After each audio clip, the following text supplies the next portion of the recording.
All right, boys and girls, in our math lesson today, we will be using a lot of place value and talking about a lot of place value. So let's just do a quick review of place value before we get started with our lesson for today. Here, you're looking at hundreds, tens, and ones chart. We have here what we call a unit block or a ones block. This block is worth 1.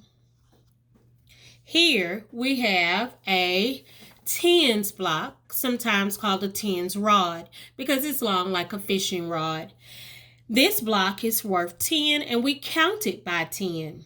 It takes 10 unit blocks to make a rod. So here you see I have lined up 10 unit blocks and they equal 1 rod. Sometimes in place value, it is easier just to use a tens rod instead of counting out 10 individual unit blocks that are worth 1. In place value, we say that 10 ones can be traded for a tens rod. So instead of having 10 ones, I can take that out and just put a tens rod in its place. Continuing on, our hundreds block is sometimes called a flat. Our 100 block, if I count each one of these little squares, there will be 100 of them. Also in our hundreds block, if I take my tens rods and line up my tens rods on my hundreds block, how many tens rods do you think it will take to equal 100? How many tens equal 100? So far I have 1, 2, 3, 4, or 10, 20, 30, 40, 50, 60, 70, 80, 90, 100. So let's see how many. 1, 2, 3, 4, 5, 6, 7, 8, 9, 10. It took 10 tens to make 100. Also in place value, we find it easier to use a 100s block versus using 10 tens rods because that's a lot to handle. So we can make a trade. Instead of all of these tens rods being everywhere, I can take them out and put 100 in its place. That's called regrouping or making a trade. Lastly, I have what we call a place value chart. The rules of a place value chart say that our units or our ones go in the ones place, but we cannot have more than 9. 1, 2, 3, 4, 5, 6, 7, 8, 9. If I have 10, that is too many. Why is that too many? Because 10 ones actually equals what? We just learned it.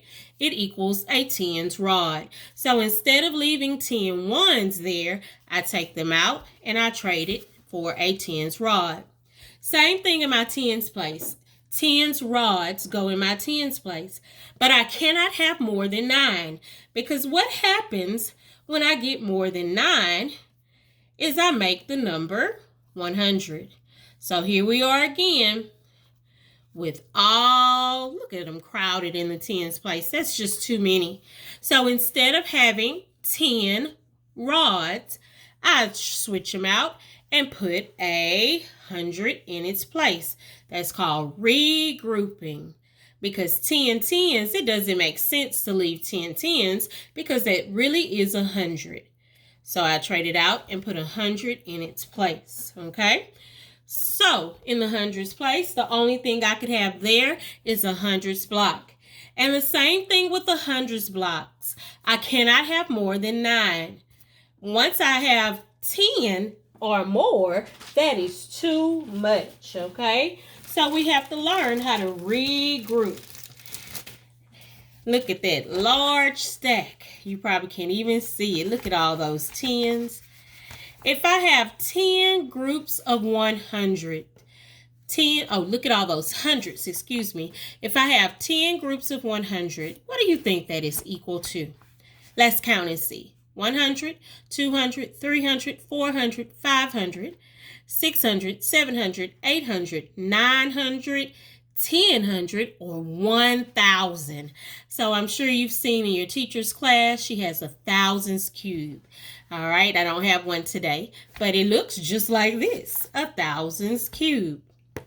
I know it's hard to see on my video. All right, a thousands cube. So those are the rules of place value.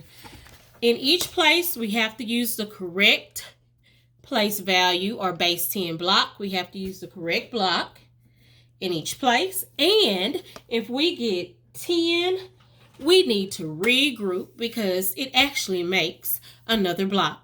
So remember those rules as we go through the lesson. All right, click on the next video for part 1 of your lesson.